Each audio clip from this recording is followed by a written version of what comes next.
नए सेशन की बिल्कुल फर्स्ट क्लास है आपकी। भगवान जी आपके ऊपर बहुत सारी कृपा बनाई रखें। आपका ये नया सेशन लाइफ का एक नया लेवल, जैसे गेम्स में होता है ना, एक लेवल होता है, तो 10th तक का एक लेवल आपका पूरा हुआ। अब आप एक नए लेवल में आ गए हो, तो भगवान जी आपके ऊपर बहुत सारी कृपा बनाए रखें। आपका ये लेवल बहुत ही अच्छे से ज्यादा स्कोर से कंप्लीट हो।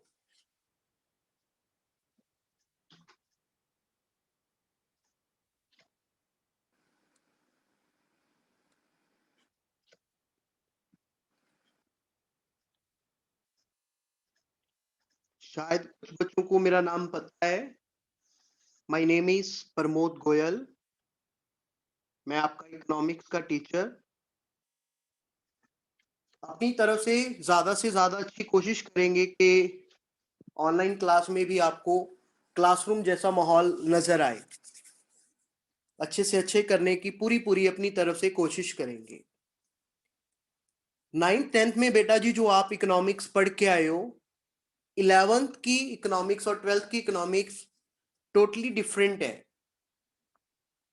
सो जैसे ही हम पढ़ेंगे आपको कुछ लगे 9th 10th वाले रूल्स 11th 12th में आके बिल्कुल खत्म हो जाते हैं, या ये कह लीजिए चेंज हो जाते हैं। जिस तरह से आप 9th 10th में क्वेश्चंस के आंसर्स को अटेम्प्ट करते थे, 11th 12th में वो टेम्पटेशन बिल्कुल चेंज हो जाता है। तो मैं ये बातें क्यों समझा रहा हूं आपको, कि जैसे ही आपको ये लगे कि ये बात मेरे को समझ नहीं आ रही है, ये लिखना कैसे है, ये पढ़ना कैसे है, तो कभी भी इन द क्लास भी और क्लास के बाद भी जब भी आपको ठीक लगे, मैसेज करके, फोन करके, आप कभी भी मेरे से अपनी क्वेरीज कभी भी क्लियर कर सकते हो। बस कंडीशन क्या है कि सर से पूछने में संकोच नहीं करना है। एक बार पूछिए, 2 बार पूछिए, 10 बार पूछिए, 5 बार पूछिए, कोई दिक्कत नहीं है। करना है, बस पता होना चाहिए, सीखना है, मन में ये भावना होनी चाहिए, बस बाकी संभाल लेंगे। सबसे पहले कुछ आपको बताता हूं, पढ़ने से पहले आपके मन में एक पिक्चर क्लियर होना चाहिए कि 11th 12th में इकोनॉमिक्स में है क्या। सबसे पहले अगर आपको बताऊं 11th की इकोनॉमिक्स में,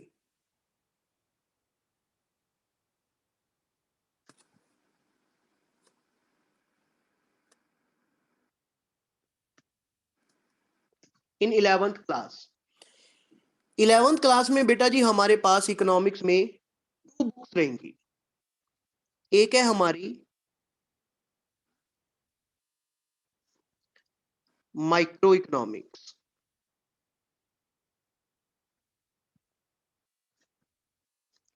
और दूसरी बुक है आपकी स्टैटिस्टिक्स।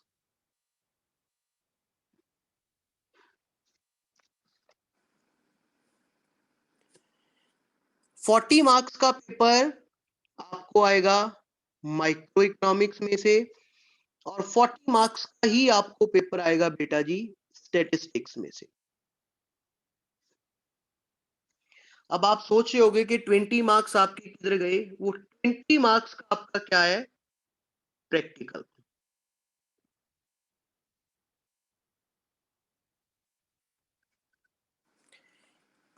इसमें एक आपके लिए अच्छी न्यूज है, अच्छी भी कह सकते हो। हम टीचर्स तो वैसे इसको थोड़ा सा कम अच्छा मानते हैं, लेकिन बच्चों के लिए जैसे बच्चों को बताते हैं तो बच्चे यही कहते हैं कि यस सर ये अच्छी न्यूज ही है, आप ऐसे मत, कोई अच्छी न्यूज नहीं है। वो न्यूज क्या है, पहले ये 20 मार्क्स मार्क्स का जो आपका प्रैक्टिकल मैं बोल रहा हूं, ये पहले एक्सटर्नल टीचर आता था बाहर से।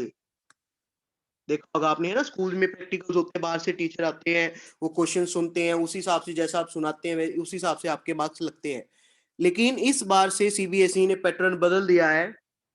इस बार से सीबीएसई क्या कहती है, एक्सटर्नल कोई नहीं आएगा, इंटरनल टीचर बच्चों का 20 मार्क्स का प्रैक्टिकल लेंगे और अपने हिसाब से मार्क्स दे देंगे। माने ये जो आपके 20 मार्क्स के इकोनॉमिक्स के सब्जेक्ट्स में सीबीएसई ने चेंज किया है। जो कॉमर्स वाले बच्चे हैं उनके लिए अकाउंट्स का भी है, बिजनेस का भी है, इकोनॉमिक्स का, उनके हमारे जो तीनों सब्जेक्ट है तीनों वो इंटरनल हो गए हैं। साइंस टीम के मैंने देखे नहीं है, जरूरत नहीं होती मेरे अपने को, तो उनका नहीं मेरे को ध्यान में क्या है। लेकिन अपना जो इकोनॉमिक्स का है, स्पेशली हम इकोनॉमिक्स पे कंसंट्रेट करते हैं, तो आपका जो 20 मार्क्स का ये काम है, प्रैक्टिकल है, ये स्कूल में ही होगा, 11th में भी और 12th में भी।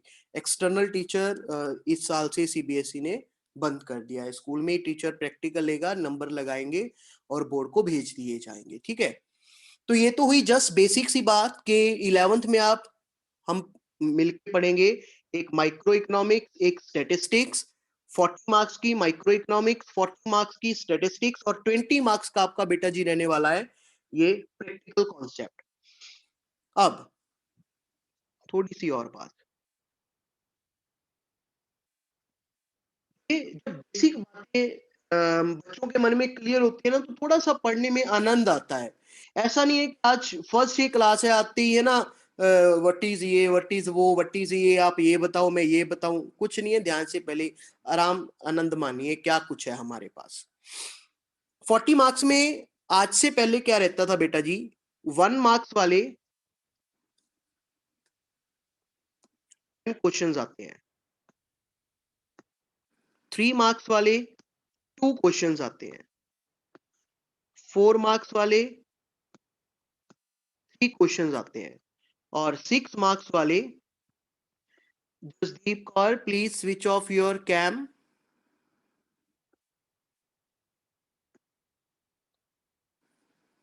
और 6 मार्क्स वाले 2 क्वेश्चंस आते हैं। तो ये लगभग हो गए आपके, लगभग क्या पूरे हो गए 40 मार्क्स। इसी तरह से सेम पैटर्न इन स्टैटिस्टिक्स। लेकिन इस साल से सीबीएसई ने यहाँ पे भी चेंज किया है। अगर आपने पहले कभी ये वर्ड सुना है, द वर्ड इज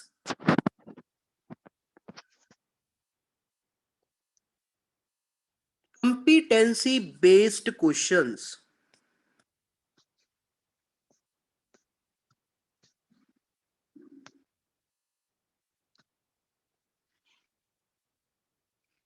ये कंपिटेंसी बेस्ड क्वेश्चंस क्या होते हैं बेटा जी? ये क्वेश्चंस आपके ऐसे होते हैं,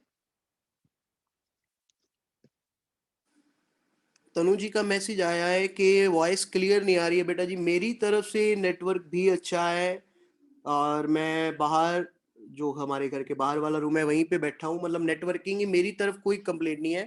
थोड़ा सा आप बाहर वाले रूम में आ जाइए ना, नेटवर्किंग का ही कुछ होता है और कुछ नहीं है। ये कॉम्पिटेंसी बेस्ड क्वेश्चंस कौन से होते हैं बेटा जी, बताना चाहूंगा मैं आपको।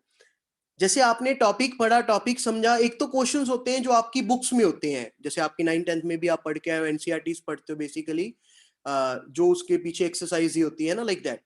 कॉम्पिटेंसी बेस्ड क्वेश्चंस कौन से होते हैं? आपको टॉपिक समझा दिया हमने, टॉपिक पढ़ लिया आपने, बोर्ड क्या कहता है? बोर्ड कहता कम से कम 80 मार्क्स में से कम से कम कितनी लिमिट फिक्स की है? हैरान नहीं होना है आपने, ये सीबीएसई ने लिमिट फिक्स की है 16 से 20 मार्क्स ऑफ 80। 80 में से 16 और 20, 16 से लेके 20 मार्क्स के क्वेश्चंस आपको कंपिटेंसी बेस्ड क्वेश्चंस आएंगे। ये वो क्वेश्चंस हैं, सिलेबस आपने पढ़ लिया, टॉपिक्स आपने पढ़ लिए, ये कहीं से भी आ सकते हैं, आएंगे हमारे सिलेबस बेस्ड। मैंने घूम, आप है ना कह देते हो जैसे बच्चे, सर जी ये कोई ये क्वेश्चन आपने घुमा के डाल दिया, मैम ये क्वेश्चन आपने घुमा के डाल दिया, अच्छा इसमें ये लिखना था, ये तो मेरे को आता था लेकिन मेरे को क्वेश्चन ही नहीं समझ में आया। मैंने रियल लाइफ कॉन्सेप्ट्स के ऊपर, जैसे बेसिक सी बात बताता हूँ कि इकोनॉमिक्स में ऐसे आप थोड़ा थोड़ा 9th-10th में जैसे आपने किया है ना, हम कंट्री के बारे में पढ़ते हैं, बैंक्स के बारे में पढ़ते हैं, कंट्री में कितना इन्फ्लेशन है, कितना डिफ्लेशन है, बेसिकली जितनी का आपको नॉलेज है अभी तक। तो जैसे भी भाई कोरोना वायरस आया, ठीक है, तो कोरोना वायरस आने से हमारी कंट्री में इन्फ्लेशन हुई या डिफ्लेशन हुई? सब्जेक्ट में आपको, टॉपिक्स में आपको पढ़ते वक्त हमने ये पढ़ा कि इन्फ्लेशन क्या है, डिफ्लेशन क्या है, लेकिन उसको रियल लाइफ टॉपिक से जोड़ के आपको ये 16 से 20 नंबर का पेपर आज से आएगा। इस साल से, पिछले साल मतलब जो अभी बच्चों ने 12th का एग्जाम देना था, अभी हुए नहीं उनके पेपर, उस समय में ये काम था लगभग 4 से 8 मार्क्स का। इस साल बढ़ा के कितना कर दिया, मतलब जो अब बच्चे 12th में हुए हैं उनके लिए कितने का है, 16 से 20 का। मे भी हो सकता है जिस हिसाब से ये ग्रोथ हुई है डबल के आसपास, तो हो सकता है जब आप 12th का एग्जाम दो तो ये मे भी है ना 20 से 30 भी पहुंच सकता है, या 25 से 30 भी पहुंच सकता है। ये क्वेश्चंस का देने का मतलब क्या है, मेरे को ये फंडा बहुत अच्छा लगता है। सीबीएसई इसमें क्या कर रहा है कि जो रट्टाफिकेशन है, रोट लर्निंग जिसे आप कहते हैं, वो खत्म कर रहा है। बच्चे क्या करते हैं, टॉपिक्स याद किए फटाफट ऐसे ऐसे ऐसे ना लिख लिख के देख लिए, रट्टा लगा लिया और लिख दिए, और फिर फ्यूचर खराब। लेकिन ऐसे क्वेश्चन से आपकी जो सोचने की अंडरस्टैंडिंग पावर है वो बढ़ेगी, किसी भी चीज को एनालिसिस करने की जो पावर है वो आपकी इंक्रीज होती है। तो किसी भी बात से घबराना नहीं है। फर्स्ट ये आपको सिर्फ जस्ट मोटिवेट कर रहा हूं कि हमें क्या कुछ पढ़ना है। और मेरा ये भी व्यू रहता है, पर्सनली मैं अपनी बात बता रहा हूं, कि उसी तरह से वही सारे पैटर्न से 11th करें जिस पैटर्न से 12th में आपको बोर्ड का एग्जाम देना है। ये नहीं है कि 11th तो घर की बात है, स्कूल की बात है, 11th में नॉर्मल नॉर्मल करते रहे और फिर एकदम से 12th में जाके मैं यो कहूं ये ऐसे आएगा, ये ऐसे आएगा, ये ऐसे आएगा, ये ऐसे आएगा, तो फिर आप ये ऐसा ऐसा सीखोगे या सिलेबस सीखोगे, है ना। अगर 11th में साथ साथ सीखते रहोगे, बातें पता होंगी कि कैसे 12th में आता है, तो इजीनेस रहती है। मैं तो भी इस तरह से ही पढ़ाने वाला हूं आपको। ठीक है, तो आपकी दो बुक्स होगी यहाँ पे, एक माइक्रो इकोनॉमिक्स और दूसरी आपकी स्टैटिस्टिक्स। जो माइक्रो इकोनॉमिक्स है वो हमारी थ्योरेटिकल प्लस न्यूमेरिकल है, मैंने इसमें न्यूमेरिकल हल्का सा न्यूमेरिकल, हल्के से न्यूमेरिकल, कम पोर्शन न्यूमेरिकल का है, थ्योरेटिकल पोर्शन ज्यादा है। लेकिन स्टैटिस्टिक्स में हमारा न्यूमेरिकल पोर्शन ज्यादा है। याद रखिए जो स्टैटिस्टिक्स है ये 12th में नहीं है, 12th में ये दोनों बुक्स नहीं आएंगी। 12th में आपकी, थोड़ा सा स्पेस करते हैं यहाँ पे,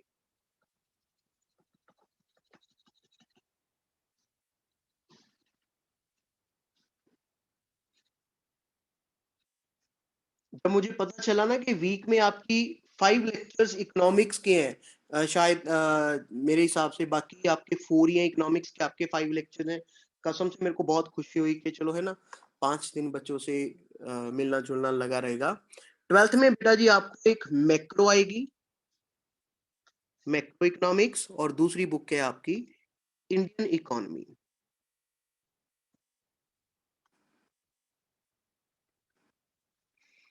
ये पूरा थ्योरेटिकल है, इसमें थ्योरेटिकल है प्लस न्यूमेरिकल है। 11th में कहने का मतलब ज्यादा न्यूमेरिकल पोर्शन है, लेकिन 12th में ज्यादा न्यूमेरिकल पोर्शन नहीं है। टोटल 80 मार्क्स में से आपको न्यूमेरिकल पोर्शन रहेगा कम से कम कोई सिर्फ अप्रॉक्स 15 मार्क्स का, माने 65 मार्क्स का आपका थ्योरेटिकल पोर्शन है। ठीक है, तो ज्यादा घबराने वाली बात नहीं है। मेरे को पता है कुछ बच्चे इसी वजह से साइंस स्ट्रीम नहीं लेते हैं, कुछ बच्चे, सभी नहीं, कुछ बच्चे मेरे जैसे कि जिनको मैथ्स में ज्यादा प्रॉब्लम रहती है, वो इसी वजह से कॉमर्स लेते हैं या आर्ट्स लेते हैं।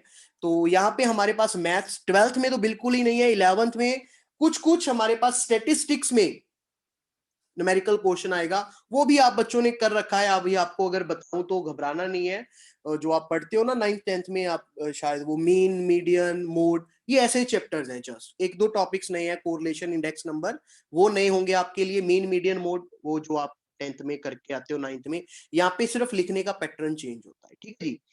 एक है आपके पास माइक्रो इकोनॉमिक्स, हम जो पहले बुक करेंगे वो आपा करेंगे माइक्रो इकोनॉमिक्स।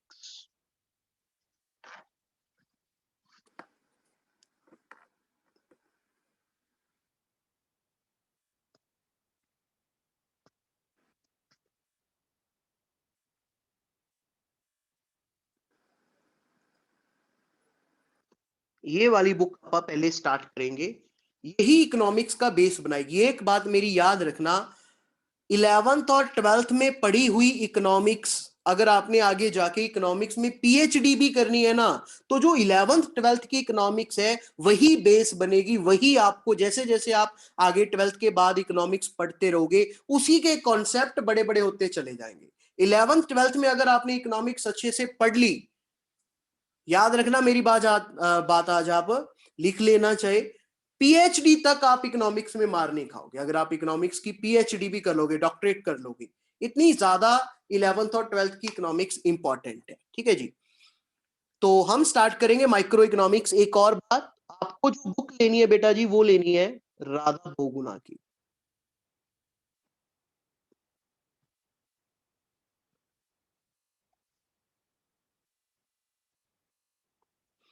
एक छोटी सी बात मेरी जरूर माननी है आपने, बुक का जो एडिशन है वो बिल्कुल फ्रेश एडिशन लेना है, क्योंकि पैटर्न चेंज हुआ है, तो वो पैटर्न आपको सिर्फ और सिर्फ नए एडिशन में ही अवेलेबल होगा। अदरवाइज अगर आपको कोई पर्सनली ये लगता है कि मुझे कोई दिक्कत नहीं है, तो आप फिर ओल्ड एडिशन ले सकते हो। मेरी जो प्रेफरेंस है, क्योंकि पैटर्न चेंज हुआ है, तो उस वजह से आप यू मस्ट चूज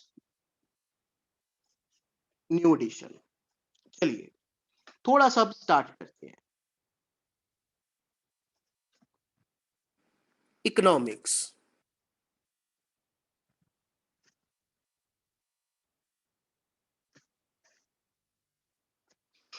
आज फर्स्ट ये है, तो कुछ वर्ड्स आपको जरूर बताना चाहूंगा जो कि हमें यूज होंगे, क्योंकि मैंने कभी आपको पहले पढ़ाया नहीं है 10th 9th में, तो मेरे को नहीं पता है कि आपको पता है कि नहीं पता है।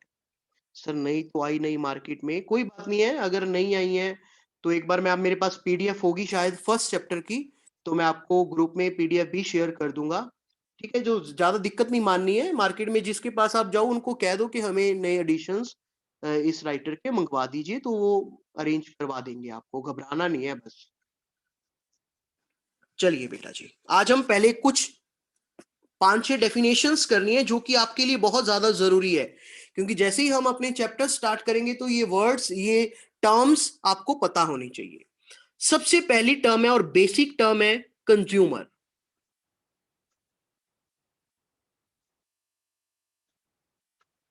ये तो मैक्सिमम आप लोगों को पता होगी, हु इज कंज्यूमर। अगर किसी को पता है तो मैं चाहूंगा आपसे कि आप जरूर मेरे को ये टर्म अपनी लैंग्वेज में डिफाइन करके बताइए, दैट हु इज कंज्यूमर। मैंने आपको परमिशन दे दिया, आप अपनी तरफ से अपना माइक ऑन करके बोल सकते हैं कि कंज्यूमर कौन होता है। हु इज कंज्यूमर, किसे कहेंगे कंज्यूमर आप? Yes, The person who uses or consumes things according to their needs. Yes, correct. Consumer कौन है भाई? कंज्यूमर वो पर्सन है, अब देखिए प्रॉपर डेफिनेशन मैं लिख के बताता हूं आपको क्या है। Who is consumer? Consumer, mic switch off कर लीजिए सभी। Consumer is a person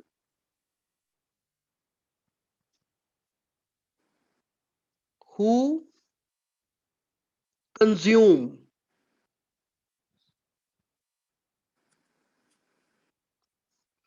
who consume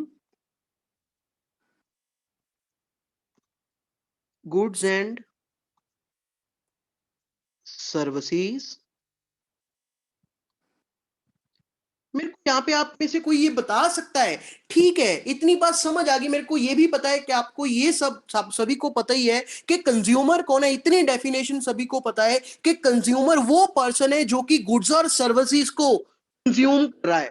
ये कंज्यूम वर्ड का मतलब क्या होता है? यूज करना। जिनको नहीं पता है, कंज्यूम वर्ड का मतलब क्या है? यूज करना। लेकिन यहाँ पे जो मेरा क्वेश्चन है, मुझे ये बताइए कि कोई भी कंज्यूमर गुड्स और सर्विसेज को क्यों कंज्यूम करता है, आपका किसी भी गुड्स को क्यों यूज करते हैं? The reason behind this.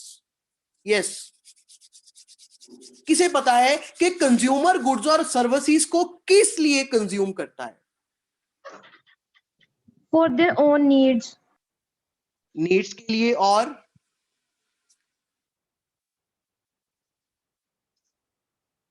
इसलिए हम गुड्स और सर्विसेज को कंज्यूम करते हैं।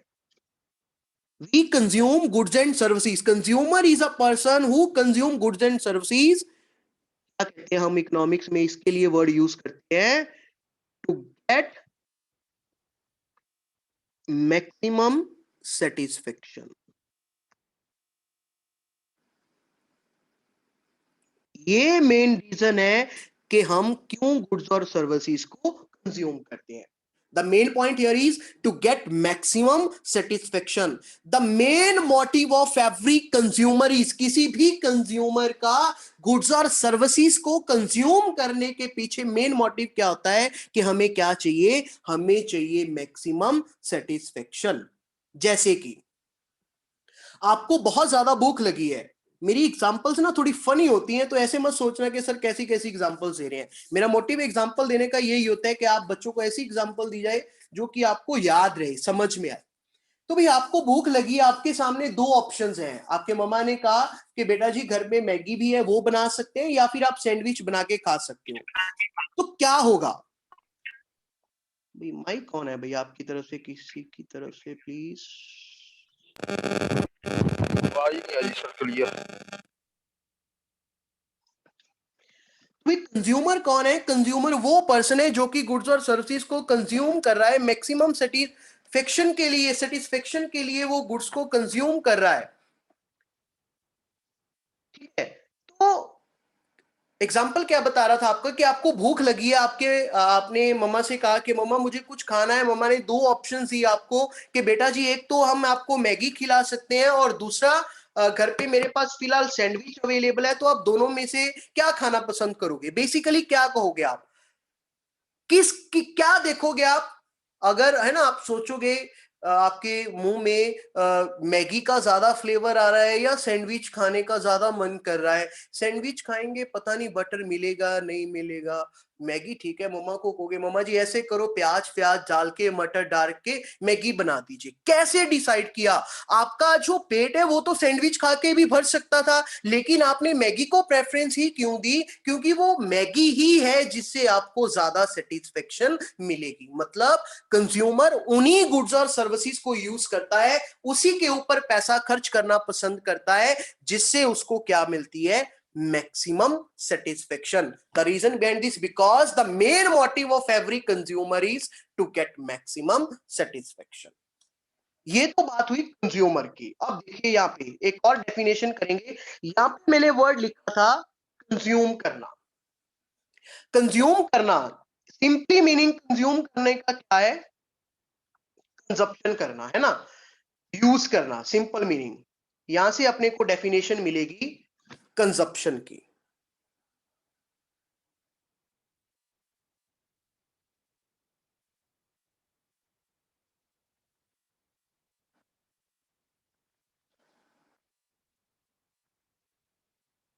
कंज्यूम करना माने कंजप्शन करना। क्या होती है कंजप्शन? ये तो आपको समझ आ गया कि कंजप्शन किससे वर्ड बनाए? कंज्यूम से। कंज्यूम का करने का मतलब क्या है? यूज करना। प्रॉपर डेफिनेशन क्या होती है कंजप्शन की? Consumption is a process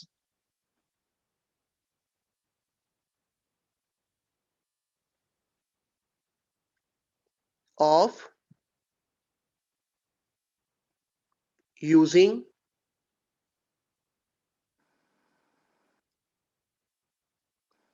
utility value of goods and services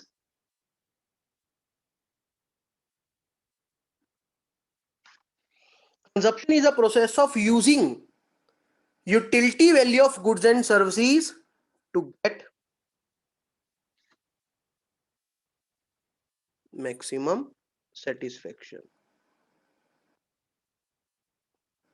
अब कंज्यूमर और कंजप्शन में फर्क है, ध्यान से समझना। कंज्यूमर तो वो पर्सन है जो कि गुड्स और सर्विसेज को यूज करेगा, कंज्यूम करेगा मैक्सिमम सेटिस्फेक्शन के लिए। लेकिन कंजप्शन क्या है? वो यूज करने वाला जो प्रोसेस है, मैगी खाने वाला जो प्रोसेस है, उस प्रोसेस को अपन ने क्या कहा? कंजप्शन। यूटिलिटी वैल्यू का मतलब क्या है? वो सेटिस्फेक्शन, वो मजा जो आपको मैगी खा के आएगा, उसे, उस मजे को, उस सेटिस्फेक्शन को आपा क्या कहते हैं? यूटिलिटी। तो पूरे प्रोसेस को आपा क्या कहते हैं? कंजप्शन। गुड्स को कंज्यूम करने वाला, जैसे कोई ए पर्सन है, मान लो मैं ही हूं, ठीक है, मैंने मैगी खाई, तो मैं क्या हुआ? कंज्यूम करने वाला। कंज्यूमर परचेज किया है ना, कंज्यूमर। वो मैंने मैगी खाई, खाने वाला जो प्रोसेस है मेरा मैगी का खाना, वो खाना वो क्या है? कंजप्शन करना। मैं कंज्यूम। तो ये फर्क है कंज्यूमर और कंजप्शन में। कंज्यूमर पर्सन के लिए वर्ड यूज करते हैं और कंजप्शन उस प्रोसेस के लिए जिसके थ्रू हमें मैक्सिमम सेटिस्फेक्शन मिला है। यूटिलिटी, यूटिलिटी का मतलब basically in simple sense utility को क्या कहते हैं, लाइक मजा आना। जो आपने गुड्स को कंज्यूम किया है, उसको कंज्यूम करने से, मैगी खाने से जो आपको तृप्ति मिलेगी, आपके मन को संतुष्टि मिलेगी, सेटिस्फेक्शन मिलेगी, वो मजा आएगा कि हाँ भाई मजा आ गया। पेट तो सैंडविच से भी भर सकता था, लेकिन वो मजा किससे मिलने वाला है, मैगी से। वो मजा, दैट मजा इज नोन एज यूटिलिटी। अगर आप लिखना चाहो तो यूटिलिटी की प्रॉपर डेफिनेशन आप क्या कहते हैं, what is proper definition of utility?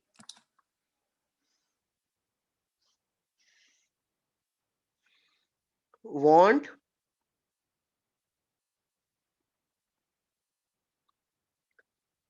satisfying power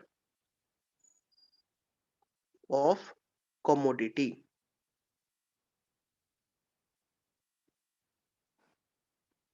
is known as utility।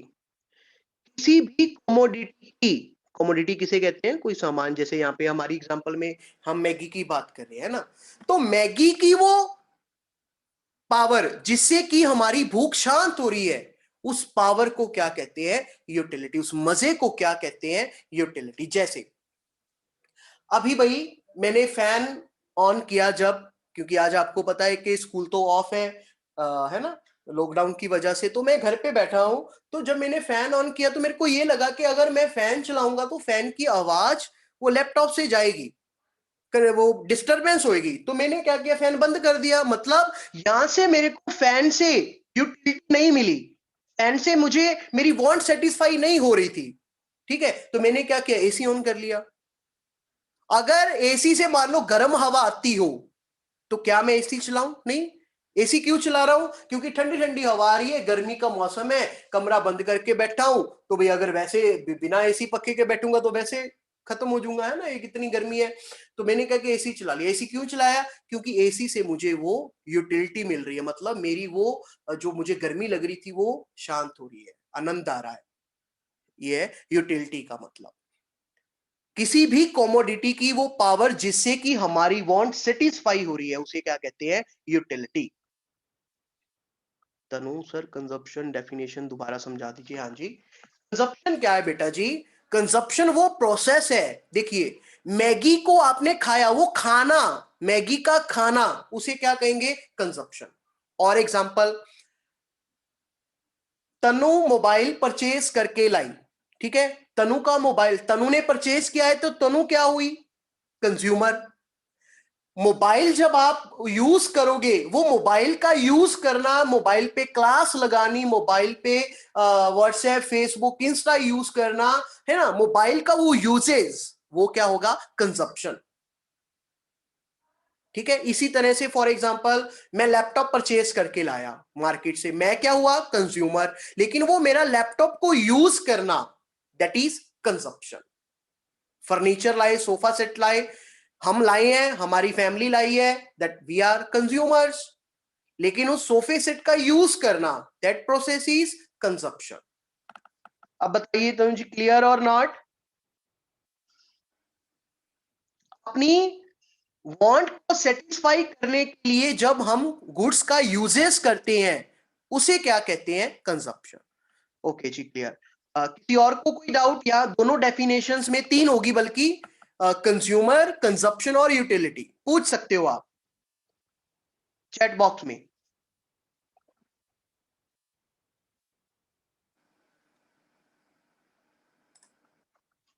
चलिए, अगर नहीं डाउट है तो एक बात और बता देता हूँ बेटा जी। जैसे ही ये स्क्रीन आपके सामने है ना, जो आपको शो होता है जहां पे मैं लिख रहा हूं, जैसे ही आपको ये लगे कि ये भर गई है, तो आप स्क्रीनशॉट लेके रख लेना अपने पास, है ना। आपको बाद में लिखना है या फिर से पढ़ोगे जब, आपको इजी रहेगा।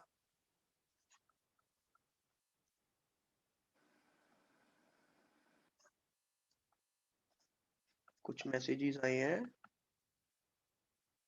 उशीर का मैसेज है क्लियर सर। जसप्रीत कोई डाउट नहीं है जी। गुरकीरत सिंह यूटिलिटी फिर से समझना है। यस, यूटिलिटी क्या है बेटा जी? वांट सेटिस्फाइंग पावर, किसी भी कमोडिटी की वो पावर जिससे कि हमारी वांट सेटिस्फाई हो रही है। मोबाइल आप क्यों यूज कर रहे हो? क्योंकि मोबाइल आपकी उस सेटिस्फेक्शन को पूरा कर रहा है कि आपने क्लास लगानी है, वो मोबाइल के थ्रू लगा पा रहे हो। माने मोबाइल में क्या है, वो यूटिलिटी है जिससे कि आपकी वो क्लास लगाने वाली इच्छा पूरी हो रही है।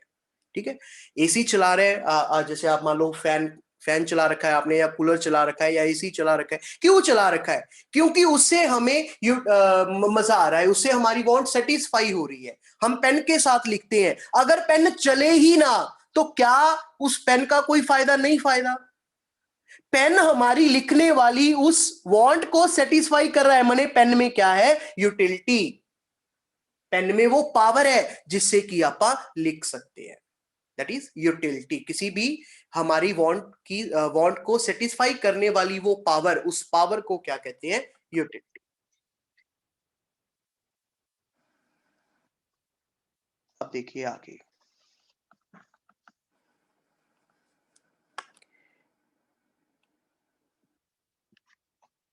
किसका मैसेज आया भाई? सर यूटिलिटी की डेफिनेशन आप पे वर्ड्स में लिख लें। मैंने तो बहुत ही इजी लिखी है भाई। हाँ, जैसे आपको इजी लगे, कोई दिक्कत नहीं है। 2 वर्ड्स की लिखिए, want satisfying power of a commodity is known as utility. अब देखिए, नेक्स्ट टर्म है हमारी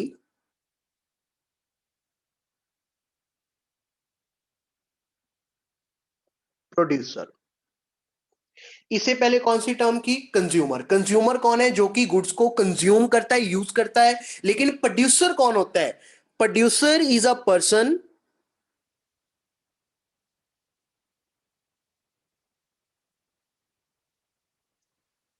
who produces goods and services. Producer कौन है? प्रोड्यूसर वो पर्सन है जो कि गुड्स और सर्विसेज को प्रोड्यूस कर रहा है। अच्छा, अब मेरे को ये बताइए, जैसे मैंने आपको ये बताया कि कंज्यूमर का कंजप्शन करने के पीछे मेन मोटिव क्या है, आप गुड्स और सर्विसेज को क्यों यूज करते हैं? क्योंकि हमारा मेन मोटिव क्या है कि हमें क्या चाहिए? Maximum satisfaction. इसी तरह से प्रोड्यूसर का मेन मोटिव क्या है? Producer is a person who produce goods and services. किस वजह से प्रोड्यूसर गुड्स और सर्विसेज को प्रोड्यूस करता है? क्यों करता है? कौन बताएगा? Let me give you permission to on your mics. Yes, अब आप बोल के भी बता सकते हो माइक ऑन करके। प्रोड्यूसर गुड्स और सर्विसेज को क्यों प्रोड्यूस करता है? सबसे पहले आंसर दिया है शगन, टू अर्न प्रॉफिट, उशीर profit. Yes, the main motive of producer is, yes yes more yes, satisfaction. No, Sir, to get more producer का satisfaction. मोटिव सेटिस्फेक्शन का नहीं होता है। प्रोड्यूसर का मोटिव क्या है? To get satisfaction. का मोटिव सिर्फ कंज्यूमर का होता है। प्रोड्यूसर का मोटिव क्या है? To get maximum profits. अगर बेटा जी आपने ऐसे लिख दिया, producer is a person who produce goods and services to get maximum satisfaction, एक वर्ड ने आपके पूरा, अगर 1 मार्क की ये डेफिनेशन आपसे एग्जाम में पूछी जाए और आपका पूरे का पूरा 1 नंबर गया। Because the main motive of producer is to get maximum profits. Consumer का क्या मेन मोटिव है? Maximum satisfaction. प्रोड्यूसर का क्या मेन मोटिव है? To get maximum profits. ठीक है, समझ आ गया सर। प्रोड्यूसर वो बंदा है जो कि गुड्स और सर्विसेज को प्रोड्यूस करेगा मैक्सिमम प्रॉफिट्स कमाने के लिए, पैसा कमाने के लिए। लेकिन ये प्रोड्यूस करने का मतलब क्या होता है?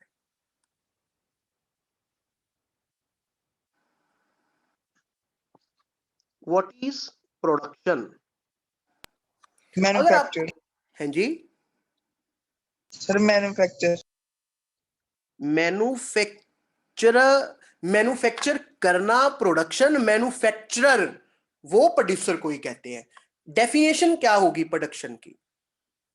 एनीबडी बोला करो अगर पता हो आपको, मन में नहीं रखनी बात। The Process- process of producing goods and services. The process of producing goods and services. Yes, to make goods. Shagun ने चैट बॉक्स में मैसेज किया है. प्रोडक्शन का और इजी डेफिनेशन क्या है, और अच्छे वाला इकोनॉमिक्स के अकॉर्डिंग और महंगे वाला डेफिनेशन क्या है? What is production?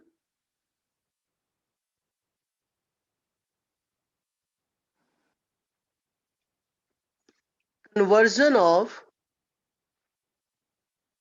input into output.